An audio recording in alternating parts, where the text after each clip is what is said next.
बिनु सतसंग विवेक न होई, राम कृपा बिनु सुलभ न सोई,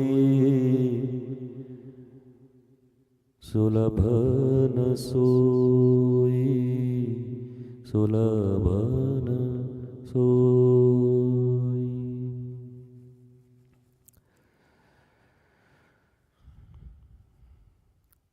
दैनिक सत्संग मनुष्य के जीवन, आनंद, प्रेम, शांति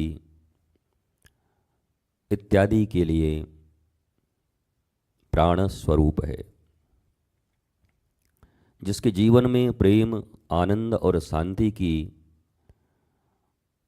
अनुपलब्धि है, अभाव है, उन्हें सत्संग की शरणागति को श्रेष्ठता से ग्रहण करना चाहिए। सत्संग मनुष्य के जीवन में उठ रहे विचारों को शुद्ध करती है, और ये शुद्ध करना मनुष्य को आनंदित, आह्लादित और उच्चतम अवस्था तक ले जाती है।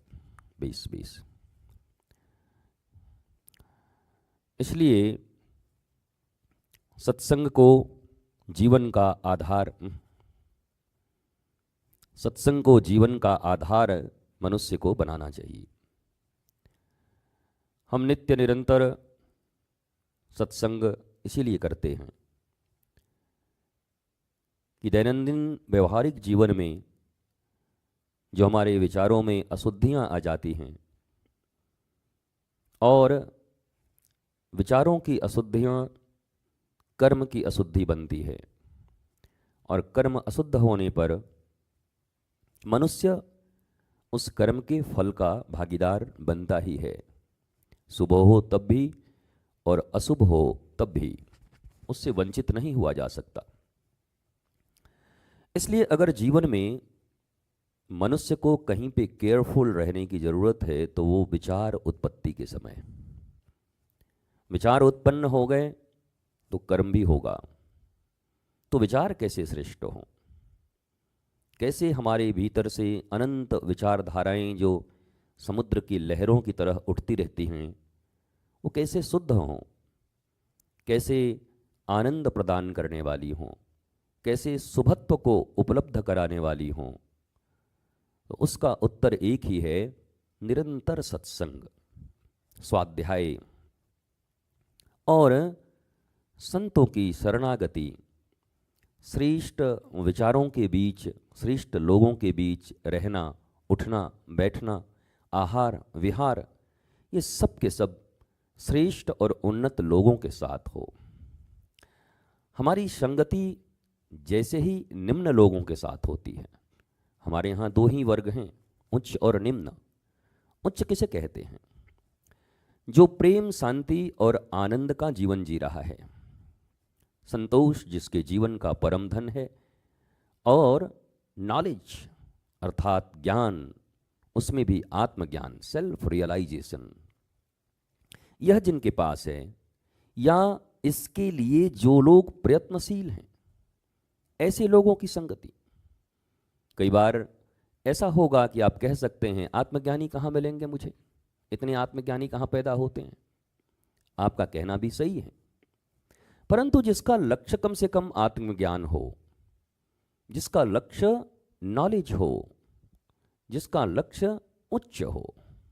हमारे समाज ने, परंपराओं ने उच्च शब्द को बस धन से माप दिया। जो धनवान, भले ही वो भ्रष्टाचारी हो, अनाचारी, दुराचारी, व्याभिचारी, कैसा भी हो, पर धन से उच्च है तो हम उसे उच्च मानते हैं, श्रेष्ठ मानते हैं। हमारी भाषाएं, हमारी लिपियां सब बदल गए।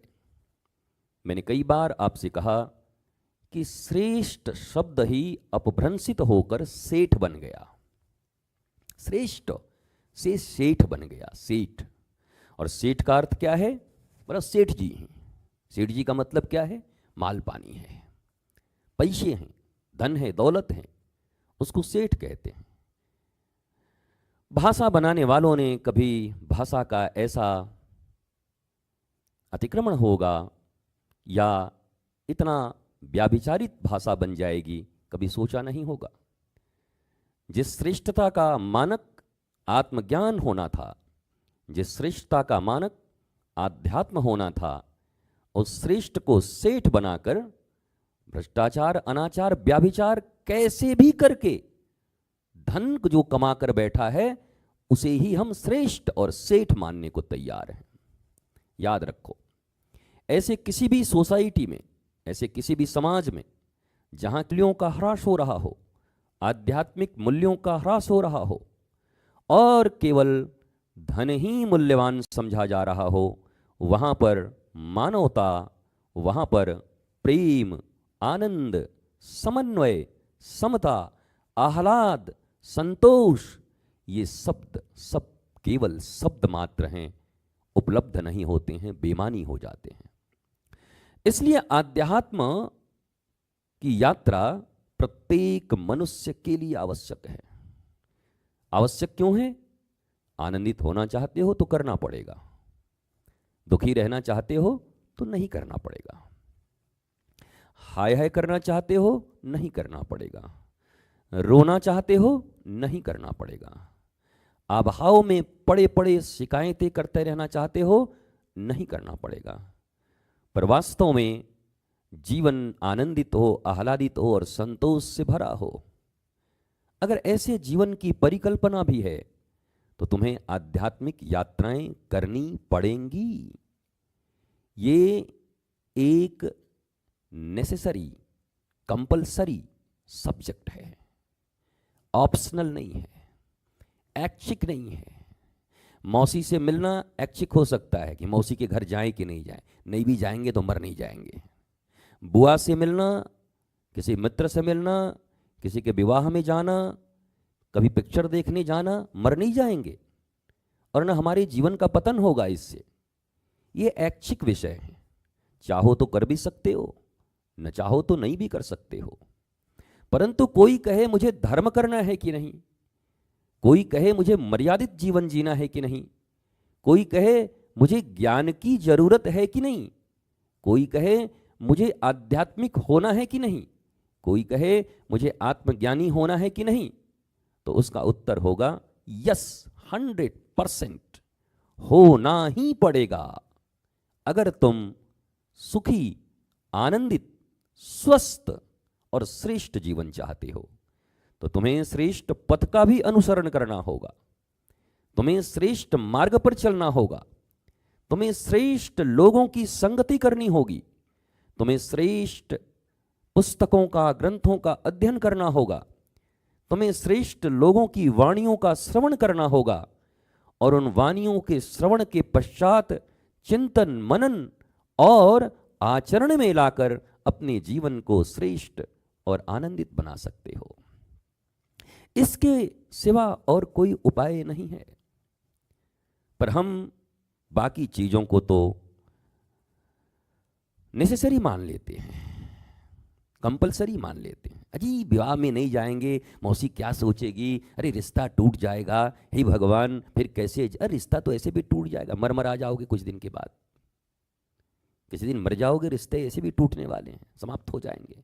कब तक बरकरार रखोगे रिश्ते? बीमार पड़ जाओगे, किडनी खराब हो जाएगी, डायलिसिस चल रही होगी और उसी दिन डायलिसिस का डे होगा तो शादी में जाओगे कि डायलिसिस करवाओगे? तब तो ऐसे भी रिश्ते टूट जाएंगे। तो हम मजबूरी में ही रिश्ते तोड़ते, हम ज्ञान पे आकर के और ऐसे चीजों को दरकिनार नहीं करते, जब मजबूरी हो तब तोड़ते हैं। अब क्या करें, हमारी तो बड़ी इच्छा थी पर मजबूर हो, मजबूर नहीं मजदूर भी हो तुम, मजदूर ही मजबूर होता है। पर श्रेष्ठ चुनाव नहीं है आपका कि क्या चीज अपनाना है और क्या चीज छोड़ना है। ये ज्ञान के आधार पर आपने निर्णय नहीं लिया है, या आपने निर्णय लिए हैं केवल और केवल परंपराओं के आधार पर। परंपराएं कैसी? आज के समाज की। आज के समाज का निर्माण कैसा? बोला मैकोले की शिक्षा पद्धति से निर्मित यह समाज, मुगलों की गुलामी से निर्मित यह समाज, जहां न हमारा कोई आत्म स्वाभिमान है, न कोई ज्ञान है, न आनंद है, न आह्लाद है। इन परंपराओं के बल पर बने हुए परंपरा का अगर तुम प्रतिपालन कर रहे हो तो अपने जीवन में आनंदित और आह्लादित होने का स्वप्न छोड़कर बाकी सारे स्वप्न देख लो। जितने भी सपने हैं देखो, पर आनंदित होने का सपना मत देखना, आह्लादित होने का सपना मत देखना, समस्याओं से मुक्त होने का सपना मत देखना, अभावों से मुक्त होने का सपना मत देखना। ये सपने सपने ही रह जाएंगे, ये तुम्हारे सपने कभी पूर्ण नहीं होंगे। पर इन स्वप्न को अगर पूरा करना है तो आपको आध्यात्मिक जीवन जीना पड़ेगा। ये गा शब्द, आध्यात्मिक जीवन महाराज जी थोड़ा बहुत हम सोचे हैं कि थोड़ा 40-50 साल के हो जाएं तो उसके बाद करना ही क्या है, बस वृंदाई बन तो आके रहना है। अच्छा, ऐसा होता तो पूरा भारत वृंदाई बन में होता। आज बूढ़ों की संख्या करोड़ों हो गई है और सब बूढ़े यही कहते थे, एक बार महाराज जी सब चीज से बस एक बार अब ये हैं क्यों, क्या मुझे कुछ पता नहीं है क्या। हम कि भैया सीधा सीधा बोलो, तो बस ये बच्ची की शादी और इसकी ये नौकरी और सब हो गया। अब बताओ, अब पोता हमारे बिना रहता ही नहीं है। अरे पोता, खोता, पंजाबी में खोता बोलते हैं मूर्ख को। अबे खोते, पोते के चक्कर में कब तक खोते बनते रहोगे। अब पोता भी हो गया, बोला अब तो थोड़ा बड़ा हो जाए महाराज जी, तो फिर तो हम वृंदाई बना रहे हैं। थोड़ा बड़ा हो गया, अब क्या करें, इसका पिताजी उतना ध्यान देता नहीं, पढ़ाई उढ़ाई भी हमारे ऊपर आ गया, दोबारा बाप बन गया ये। एक बार विवाह किया था, अपना बच्चा पैदा किया था, अब एक बार अपने बेटे का बेटा पैदा करके फिर बच्चा पाल रहा है ये आदमी। एक ही जन्म में दो बार डबल डबल रोल, सेकंड पारी खेल रहे हो। एक पारी तुमको मिली थी, ठीक ठाक से खेल लो, और खेलने के बाद 50 वर्ष के बाद हमारे यहां वानप्रस्थ आश्रम, वानप्रस्थ जीवन जीने का निर्देश है शास्त्रों में। वानप्रस्थ का अर्थ ये नहीं कि तुम वन में ही भाग जाओ, क्योंकि हमारे तुम्हारे जैसे लोग वन में भी भागेंगे तो वहां भी ट्री हाउस बना लेंगे, अब वन को भी खराब कर देंगे, वहां भी पूरा वन को शहर बना देंगे। इसलिए वन भागने की जरूरत नहीं है। घर में रहते हुए ही मन वन की तरह हो जाए, वन की तरफ हो जाए। बोला भैया क्या हो रहा है, बोला जो होना है होने दो भैया, हमें तो बस मौज लेना है, अभी हमें आत्मज्ञान की ओर आगे बढ़ना है। हर जगह टांग नहीं अड़ाना, अगर कोई सलाह मांगे तो दे दो। घर के बूढ़े लोग ज्यादा अपमानित क्यों होते हैं बताओ, बिना मांगे सलाह देते हैं। अरे तुम लोग पढ़ाई ले, तुम लोग कैसे कपड़ा, अरे बढ़ो चुप रहो भाई, टर्टर बहुत करते हो महाराज, चुपचाप बैठो खटिया पर, अपना खाना पीना करो, टर्टराते रहते हो। कोई सलाह मांगे 3 बार तो 1 बार धीरे से दे दो, और ये भी कहो कि मेरे समय में तो ऐसा था, लेकिन अभी आधुनिक युग में तो हमको पता नहीं, बेटे आप देख लीजिए, आप खुद निर्णय ले लीजिए। सम्मान होगा आपका, आपके ही बच्चे आपका सम्मान करेंगे। पर आप जब तक जूते नहीं खाएंगे आप मानने वाले थोड़ी।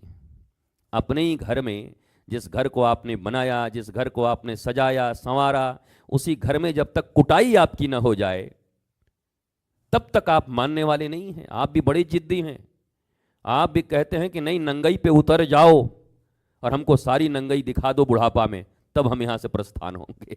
आप ये नहीं चाहते कि आपका जीवन सत्यम शिवम सुंदरम की ओर अग्रसर हो, आप ये चाहते ही नहीं। ये चाहना तो आप ही को है। इसलिए जीवन में ज्ञान की तरफ आगे बढ़ना बहुत जरूरी है, और ज्ञान प्राप्त करने की कोई उम्र नहीं होती।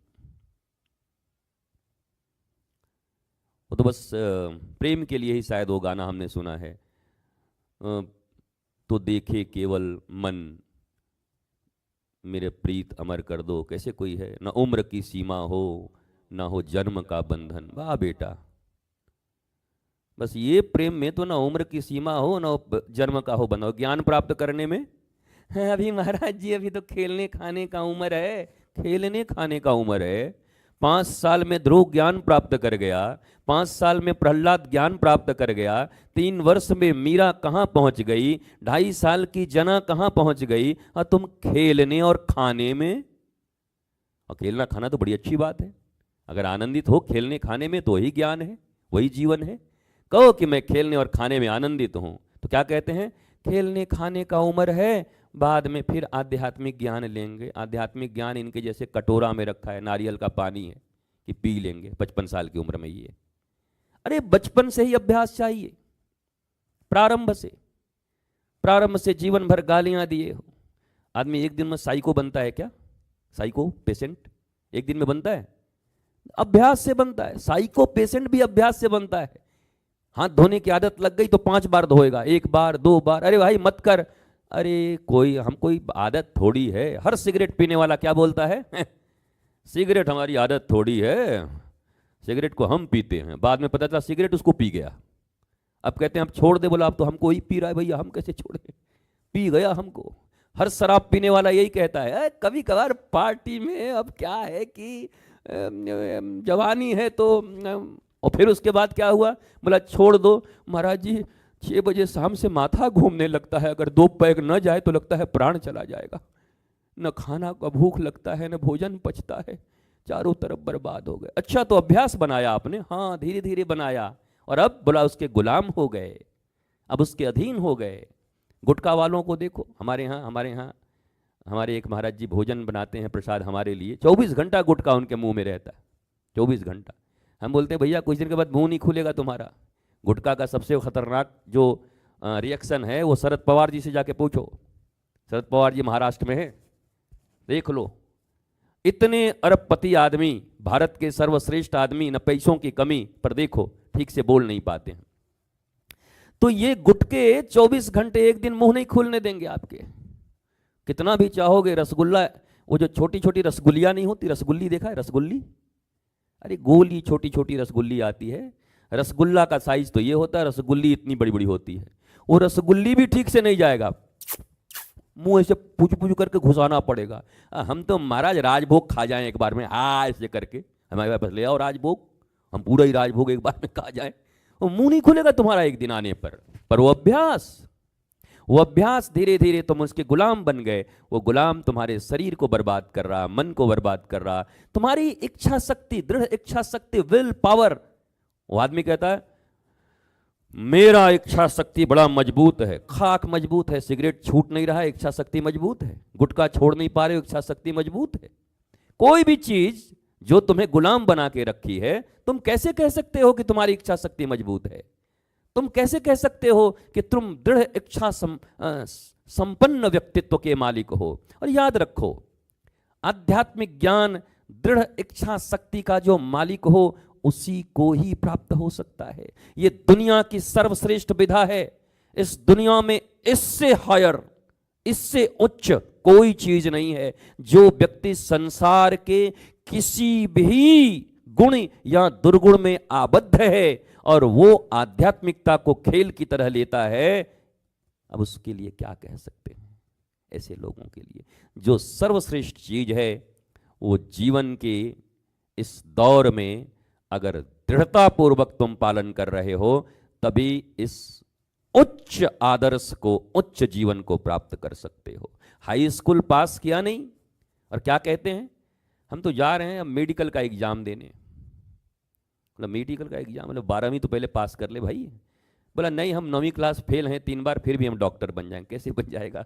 हाँ सीख लोगे, जरूर सीख लोगे, तुम्हारे पास अगर गुण है तो सीख लोगे, पर डिग्रियां नहीं मिलेंगी तुम्हें। वैसे ही इस संसार के किसी भी आसक्ति में अगर तुम मजबूर हो, मजबूर शब्द याद रखना, चाहकर भी नहीं छोड़ सकते, तो उस उच्च आध्यात्मिक धरा पर जाने का तुम्हारा अधिकार नहीं है। बात इतनी सी ही है। अब बीच का ये मन पुलाव है, पकाते रहिए, आते जाते रहिए, घूमते फिरते रहिए, दर्शन करते रहिए, मन को भुलावा देते रहिए कि कभी न कभी तो कृपा होगी मेरे बांके बिहारी। बांके बिहारी तो रोज ही खड़े हैं कृपा करने को, तुम लेवे को तैयार हो? एक तरफ बांके बिहारी कृपा को लेकर के ऐसे खड़े हैं और एक तरफ एक महाराज बिड़ला का आदमी आकर के कहे कि आज सबको 10-10 लाख रुपया बांटेंगे, बांके बिहारी जी का मंदिर खाली पड़ जाएगा।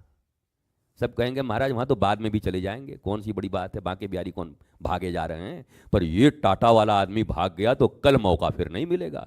तो आज तो कहेंगे बिहारी जी आप तो जानते हैं कि आप में तो मेरी पक्की निष्ठा है, अब क्या शरीर से ही प्रेम होता है, नहीं आ रहे हैं तो प्यार नहीं है क्या आपसे। बांके बिहारी भी कहेंगे सारी फिलॉसफी मेरे ऊपर, दर्शन शास्त्र मेरे ऊपर उड़ेल रहा है, मुझे ही बता रहा है ज्ञान।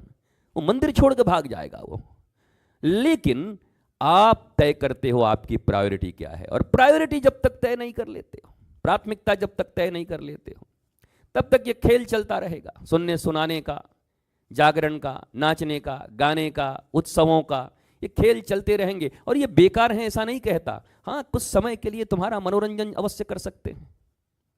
तुम डिप्रेशन में हो, थोड़ी देर के लिए कुछ उत्सव हो गया, थोड़ा नाच गा लिए, कहोगे आज मुझे बहुत अच्छा लगा, बरसों 2 साल के बाद मेरे को इतना अच्छा लगा।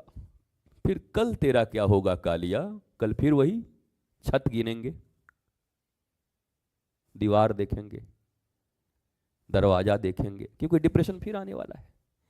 अगर 2-4 घंटे के लिए उत्सव में बिजी भी हो गए, कल क्या होगा बताओ, फिर तो वहीं जाओगे।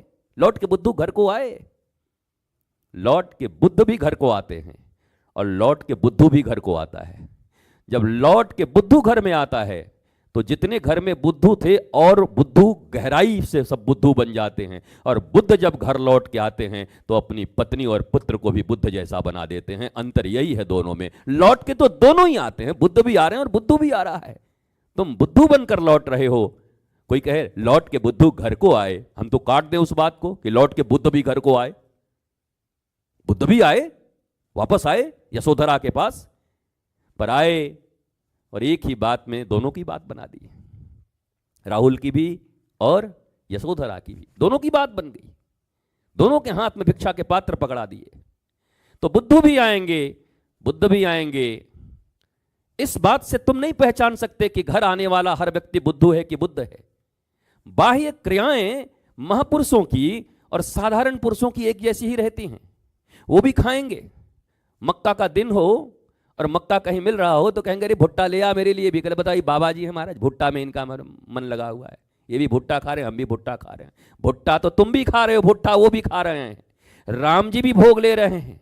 ठुमक ठुमक प्रभु चल ही पर आई, भगवान श्री कृष्ण भी माखन चुरा रहे हैं, भगवान श्री कृष्ण भी दूध दही खा रहे हैं, भगवान श्री कृष्ण भी गैया चरा रहे हैं और तुम भी चरा रहे हो।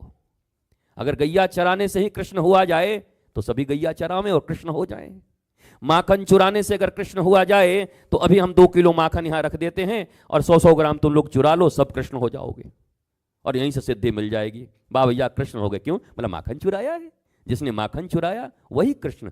कृष्ण ने माखन चुराया वो अलग बात है, जिसने माखन चुराया वो कृष्ण हो जाए ऐसा संभव नहीं है। उनके कृत्यों का अनुसरण करके, अनुकरण करके, अनुसरण तो ठीक है, अनुकरण करके कभी तुम श्रेष्ठ नहीं बन सकते, कभी तुम महान नहीं बन सकते, कभी तुम बड़े नहीं बन सकते। कई बार लोग तुलना करने लगते हैं महापुरुषों से, कई बार लोग भगवान से तुलना करने लगते हैं, आप भी तो ऐसे, आप भी तो ऐसे, आप भी तो ऐसे। हम भी ऐसे ही हैं, पर भीतर मौज है, पर भीतर आत्मज्ञान है। कोई चीज ऐसी नहीं जो भीतर को स्पर्श कर सके, न कोई भय, न कोई बात, न कोई ऐसी अंधेरी रात जो महापुरुष के अंतःकरण को स्पर्श कर सके। पर तुम्हारा तो 10 रुपया भी पॉकेट से गिर जाए तो दिन भर डिस्टर्ब रहोगे। 10 रुपया महाराज जी, वो 10 रुपया दान कर देते तो कितना पुण्य मिल जाता, बताइए गिर गया, हम क्या करें। फटा हुआ था, हालांकि चलता नहीं, लेकिन मंदिर के उसमें तो डाल सकते थे ना। वाह वाह वाह वाह, फटे हुए नोट का सदुपयोग देखो, कहा मंदिर के दान पात्र में डालिया हो महाराज।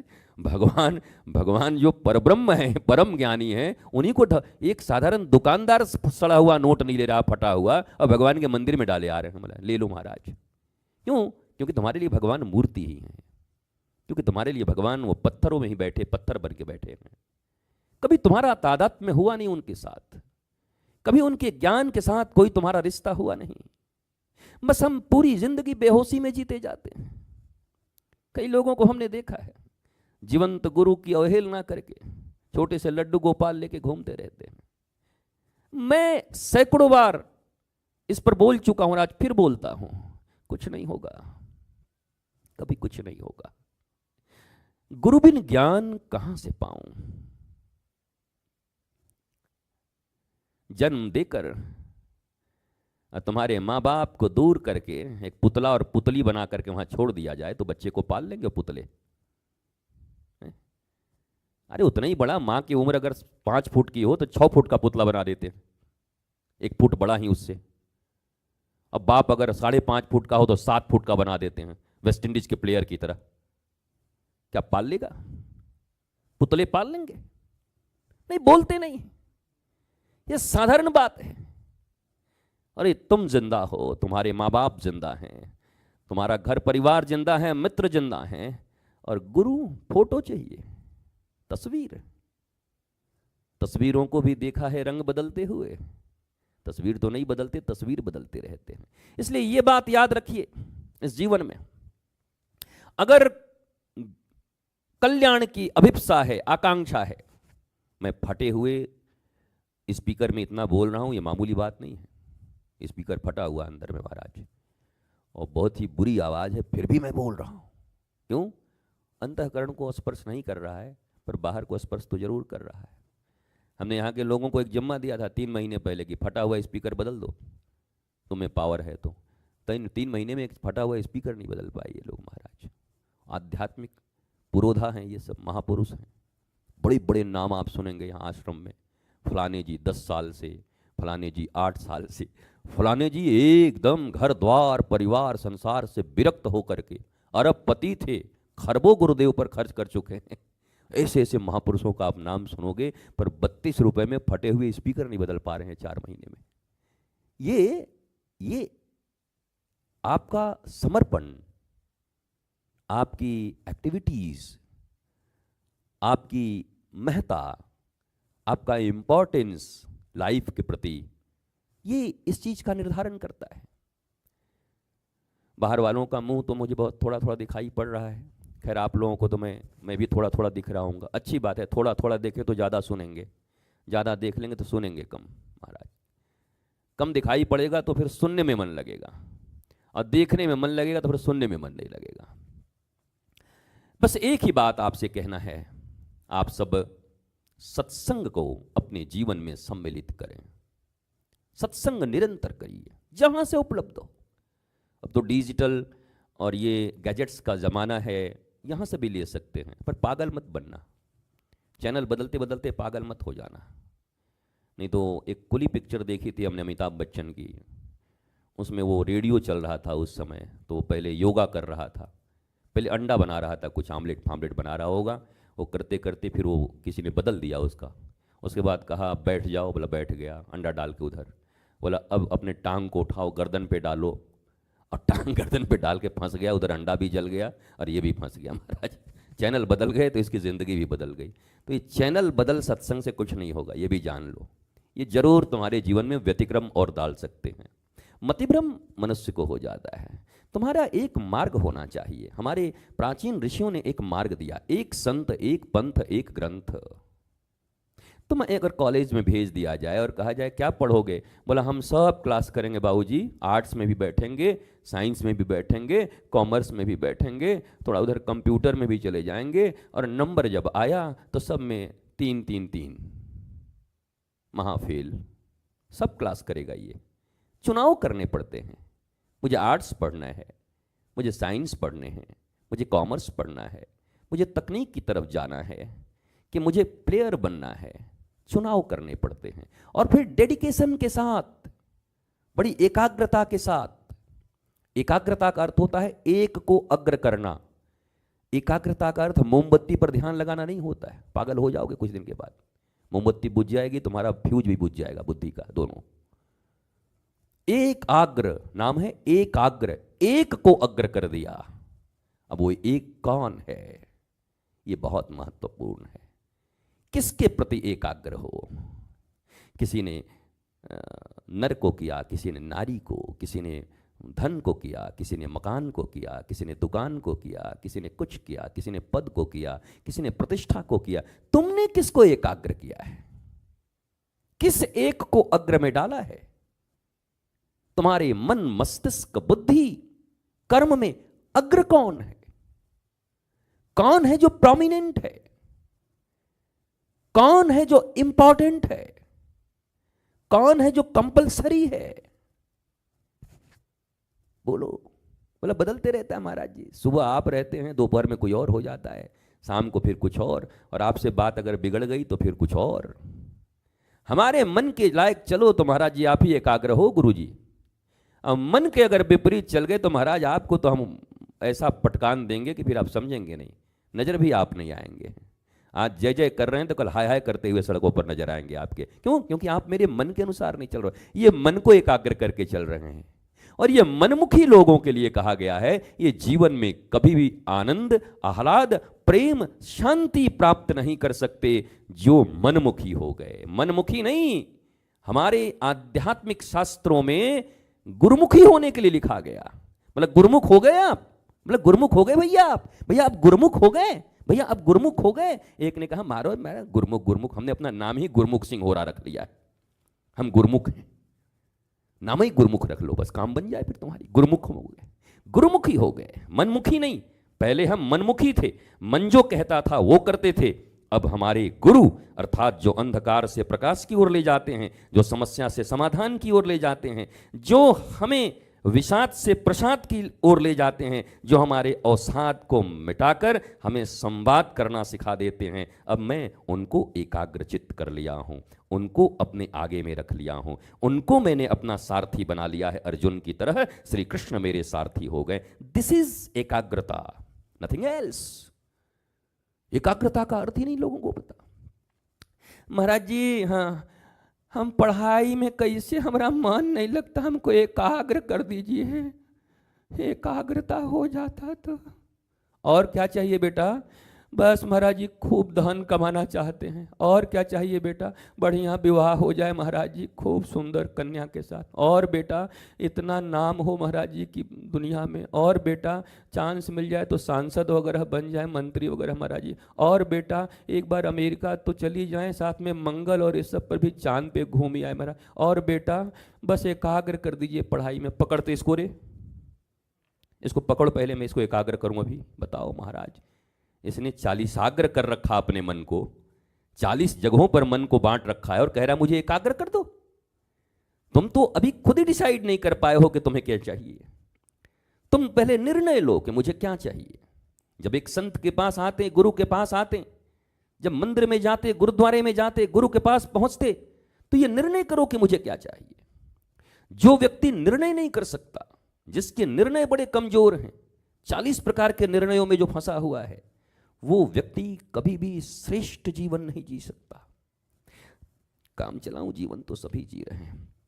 हमारे यहां लोग आते जाते हैं, कहते हैं ना रोटी कपड़ा मकान हमको कमाने नहीं आता है, यहीं मिलेगा क्या? हम कहते जा कमा, इसी के लिए जब जन्म ही लिया है तो यही कर। जब सारी जिंदगी इसी में तेरे को गुजारना है तो कर ले। ये तो कोई भी कर रहा है। फिर तो मैं जानवर ही कह देता हूं तो बड़ी बुरी लग जाती है बात लोगों को। हमारा जानवर कह दिया हमको, हम आपको थोड़ी कह रहे हैं। हम कह रहे हैं जानवर भी ये व्यवस्थाएं कर लेता है। वो पक्षी भी अपना घोंसला बना लेती है, दाना ले आती है, बच्चे पाल लेती है, अंडे को ठीक ठाक कर लेती है, उड़ने लायक बना देती है। तुम में और पक्षी में इतना ही अंतर है, एक बार जब पक्षी उड़ने लायक बन जाता है तो फिर मोह नहीं रखती वो पक्षी। एक बार गैया का बछड़ा जब दूध पीना छोड़ देता है तो गैया भी फिर मोह नहीं रखती। बस दूध तक, जब तक दूध करके पालन करना है, घास खाने लायक हो गया, चल अपने काम में लग जा, अब कोई मोह नहीं है। तो जानवर तो तुमसे कहीं ना कहीं ऊपर लगते हैं। कभी कभी मुझे बड़ा बुरा लगता है जब कोई मनुष्य को कोई जानवर कहता है, तो मैं जानवर की तरफ देखता हूं, भाई साहब आपको बुरा तो नहीं लगा? बोला बहुत बुरा लग रहा है। बोला इससे हमारी तुलना कर रहे हैं, बताओ। जानवर भी नाराज हो जाते हैं कि हमारी तुलना और इससे, इस व्यक्ति से इतना नीचे गिरा दिया मुझे। क्योंकि जानवर तो वो भी मोहासक्त नहीं है, एक समय के उपरांत उनका भी मोह समाप्त हो जाता है। ये मोह के दलदल में घिरे हुए धृतराष्ट्र, ये मोह के दलदल में गिरे हुए गांधारी, ये मोहासक्त लोग अपने आप को जानवर से ऊपर मनुष्य कहलवाने के लिए इतना प्रयासरत हैं। और मनुष्य में भी श्रेष्ठ मनुष्य, प्रतिष्ठित मनुष्य, मैं प्रतिष्ठित हूं, मैं श्रेष्ठ हूं। और कर्म जानवर से भी छोटे हैं, विचार जानवर से भी छोटे हैं, विचार पशु से भी छोटे हैं। तो कर्म की ही प्रधानता है। कर्म प्रधान विश्व करि राखा, जो जस करहि सो तस फल चाखा। कर्मण्येवाधिकारस्तु मा फलेषु कदाचन। तो हम तो वो भी नहीं कर रहे। इसलिए सत्संग हमें ये प्रबोध देता है। आप कहोगे महाराज जी आप 1 घंटे से बड़बड़ किए जा रहे हो, हमको क्या मिला? यही मिला, ये सब जान गए। कम से कम एक बार स्वयं के विषय में सोचने का तुम्हें भी अवसर प्राप्त हुआ। बात तो ठीक ही कह रहे हैं, मैं जानवर से भी निम्न हूं। अभी 1 घंटे पहले तुम्हारे भीतर ये भाव नहीं था। अभी 1 घंटे पहले तुम अकड़े हुए थे, एकदम अकड़ू की तरह ऐसे अकड़ के, ऐसा है कि वैसा है कि वैसा है कि हमको ये है, हम ये हैं, हम वहाँ हैं, फलाना है, ठिकाना है। अभी आधी घंटा ही बैठे हो कि लगने लगे भगवान हम जानवर भी ठीक से नहीं। ये सत्संग की महत्ता है। सेल्फ रियलाइजेशन, डिटेक्शन, डायग्नोस कर दिया इस सत्संग ने। अभी तुम एक लेबोरेटरी में बैठे हुए हो। जब गुरु का सत्संग चल रहा हो, महापुरुष का सत्संग चल रहा हो, सत्य की संगति में हो, तो उस समय तुम्हारे रक्त के जांच हो रहे होंगे, कहीं ना कहीं तुम्हारी MRI हो रही होगी, CT स्कैन हो रहे होंगे। और ये हमें कुछ नहीं कहना, कुछ देर के बाद रिपोर्ट तुम ही जारी करोगे। भले किसी को बताओ मत, बताता तो कोई किसी को, जाते समय जरूर कहोगे आज पता चल गया जानवरों नहीं है ठीक से महाराज। तो CT स्कैन तो हो गई तुम्हारी। हाँ, लेकिन अब वो जांच के बाद एक कुशल श्रेष्ठ डॉक्टर से मिल करके, चिकित्सक से मिल करके कुछ औषधियां अगर वो प्रिस्क्राइब करते हैं और कुछ जीवन में जीने के परहेज देते हैं, अगर वो हम करें तो शीघ्र स्वस्थ भी हो जाते हैं। और साथ साथ जो कुशल श्रेष्ठ वैद्य होता है वो औषधि तो देता ही है, परहेज तो देता ही है, उसके बाद एक रसायन देता है कि जाओ ये सब जब ठीक हो जाए तो इसको करते रहना, फिर कभी कोई रोग होगा ही नहीं। औषधि वो जो रोग होने पर रोग से मुक्ति दे, रसायन वो जो रोग होने ही न दे। दोनों प्रकार की चीजें होती हैं वैद्य के पास। तो दोनों चीजें आपको प्राप्त हों। भगवान के घर में, गुरु के आश्रम में और गुरु के सत्संग में औषधि भी मिलती है। वर्तमान में जिस रोग के कारण आप दुखी हैं, मानसिक रोग, अभाव के रोग, आध्यात्मिक रोग, उससे भी मुक्ति मिलेगी। और भविष्य में रोग पकड़े ही ना, इसके लिए राम रसायन तुम्हारे पासा, सदा रहूं रघुपति के दासा। ये राम रसायन भी तुमको वो दे जाएंगे, वो मंत्र भी तुमको दे जाएंगे, वो युक्तियां भी तुम्हें दे जाएंगे। इसलिए सत्संग की बड़ी महत्ता है। बनने वाले सनातन विश्वविद्यालय में, वो विश्वविद्यालय कोई पढ़ाई का केंद्र ऐसा नहीं होगा कि 1 घंटे आओ और ये पढ़ो और हिंदी के टीचर पढ़ो। वो हर क्लास ही मानो जीवन उत्थान और जीवन से परिचित होने और श्रेष्ठ जीवन जीने की कला और अपने आप को आत्मज्ञानी बनाने का एक तरीका, अर्थात उस विश्वविद्यालय और गुरुकुलम में पढ़ाई जाने वाले हर सब्जेक्ट और हर घंटे केवल पढ़ाई, बोरिंग पढ़ाई न होगा, बल्कि बड़ा इंटरेस्टिंग सत्संग की तरह होगा, जहां हम उन्नत बनते जाएंगे, हमारी महाराज अवस्था ऊंची होती जाएगी, हमारे सारे भवरोग समाप्त होते जाएंगे और हम श्रेष्ठतम जीवन के अधिकारी बनते जाएंगे। मनुष्य के रूप में जन्म लेने का अधिकार हमें तभी मिला है जब हम श्रेष्ठ जीवन जी सकें। मनुष्य के जीवन में आकर के भी पशुओं की तरह दुखी, गुलाम और अभाव में जीना, यह तो मनुष्यता का अपमान है और मनुष्य जीवन का अपमान है। मत करिए अपमान, अपने जीवन का सम्मान करो। जो जीवन तुम्हें मिला है उसका सम्मान करो, और ये जीवन यही है। इसलिए इस विश्वविद्यालय के निर्माण के लिए पूरा भारतवर्ष ही नहीं, पूरी दुनिया महाराज इंतजार। अब तो विदेशों से भी मेल आ रहे हैं कि कब बनेगा, क्या हमारे बच्चे भी वहाँ पढ़ पाएंगे। हम कि चलो कम से कम, यहाँ से लोग विदेश जाने को सोचते थे, अब विदेश के बच्चे कह रहे हैं क्या हम भी उस सनातन विश्वविद्यालय में पढ़ पाएंगे। इतना तो कम से कम हो गया, मानस बन रहा है कि भारतवर्ष में बनने वाले सनातन विश्वविद्यालय में अमेरिका और कनाडा और महाराज लंदन से भी पढ़ने लोग यहां पर आएंगे, भारतीय सनातन संस्कृति और जीवन संस्कृति को सीखने के लिए। एक बदलाव, एक बहुत बड़ा बदलाव है। मानस में बदलाव है, विचारों में बदलाव है। पहले तो विचार ही उच्च करने होते हैं, सादा जीवन उच्च विचार। तो ये जो विचार उत्पन्न हो रहे हैं, विचारों से ही जीवन श्रेष्ठ होता है और विचारों से ही जीवन नष्ट और भ्रष्ट होता है। आप सब आनंदित रहिए, प्रसन्न रहिए, आह्लादित रहिए और 1 करोड़ संस्थापक सदस्य बनने की दिशा में हम बहुत आगे बढ़ चुके हैं। आप बनते भी रहिए, न भी बनिए तो कोई बात नहीं, सनातन विश्वविद्यालय तो बन ही जाएगा। तुम बनो न बनो महाराज, क्या फर्क पड़ता है।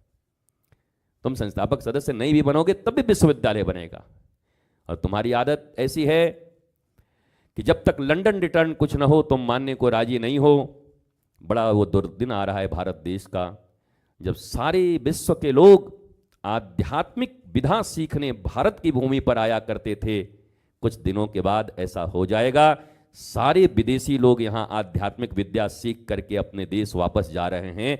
भारतीयों को विदेश जाकर के आध्यात्मिक विद्या सीख के आनी पड़ेगी, जिसके लिए हम जाने जाते थे। इससे बड़ा पतन किसी देश का, किसी संस्कृति का और किसी परंपरा का क्या हो सकता है, बताओ मुझे। सारी दुनिया आध्यात्मिक जीवन ज्ञान सीखने के लिए भारत आया करती थी प्रारंभ से, और धीरे धीरे वो लोग सारे ज्ञान का आहरण कर रहे हैं। जर्मनी में संस्कृत संस्कृत संस्कृत, एक साधारण बच्चा भी अब संस्कृत बोलना शुरू कर देगा कुछ दिन के बाद, और उसके बाद वो वेदों को डिकोड कर लेंगे, हमारे शास्त्रों को डिकोड कर लेंगे, और उनके पास सारी विद्या होगी।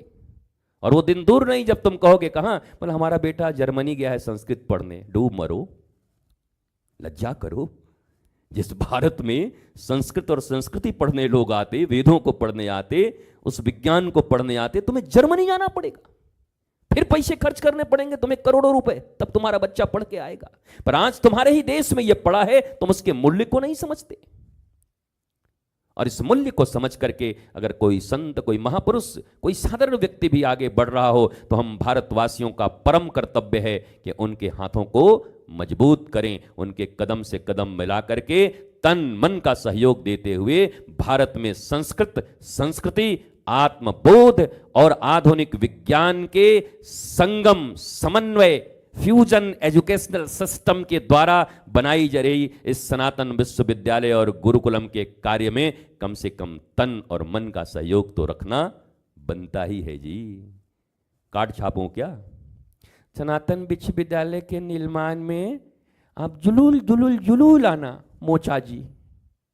आपके विवाह शादी के कार्ड ऐसे ही होते हैं ना, अभी छापना पड़ेगा कुछ दिन में कि सनातन विश्वविद्यालय सनातन गुरुकुलम में आप जुलूल जुलूल जुलूल आना मोची जी। तभी तो आओगे, तुम्हारी तो आदत पड़ गई ऐसी ना, ऐसे थोड़ी आओगे, ऐसे तुमको थोड़ी सुनाई पड़ेगा। हमारी अब रहने दो महाराज, आज इतना ही रहने दो, नहीं ज़्यादा छील दूंगा तो मुश्किल हो जाएगा फिर आप महाराज।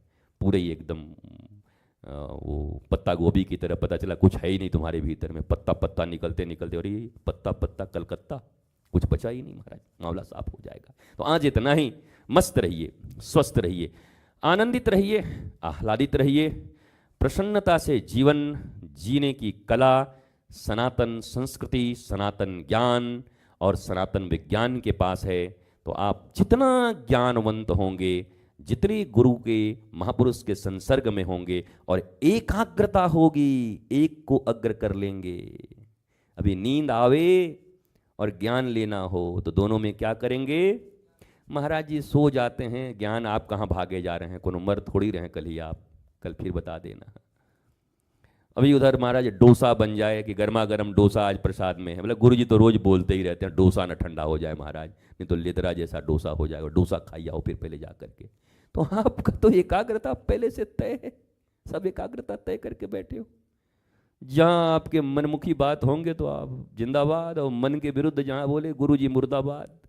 एकदम बेकार ढोंगी गुरु है, बेकार में 2 कौड़ी का गुरु है महाराज, खाली बड़बड़ करते रहता है, कुछ नहीं करता। फलाने जी के पास गए थे, उन्होंने देखा और देखते के साथ महाराज जुड़वा बेटा मुझे हो गया। बोले तो ऐसे तो हम नहीं है कि देख दें तुम जुड़वा बेटा हो जाए, तो तुम तो उधर ही जाओ जाकर जुड़वा बेटा करो।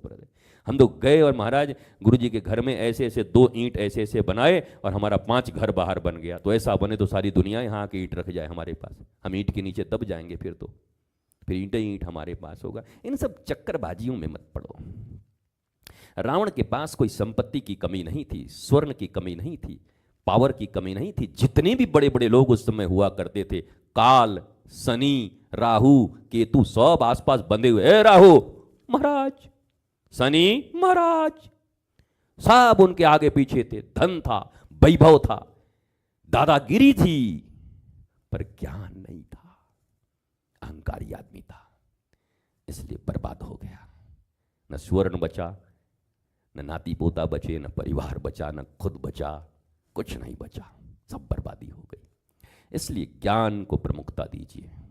ज्ञान, ज्ञान ही प्रमुख है, और इसके लिए कुछ भी बलिदान देना हो तो देने को तैयार रहो। मतलब दे तो दे रहे महाराज जी, पैसा रुपया अपने मन का काम के लिए आपका बलिदान तो हम रोज देने को तैयार हैं, दे ही रहे हैं रोज।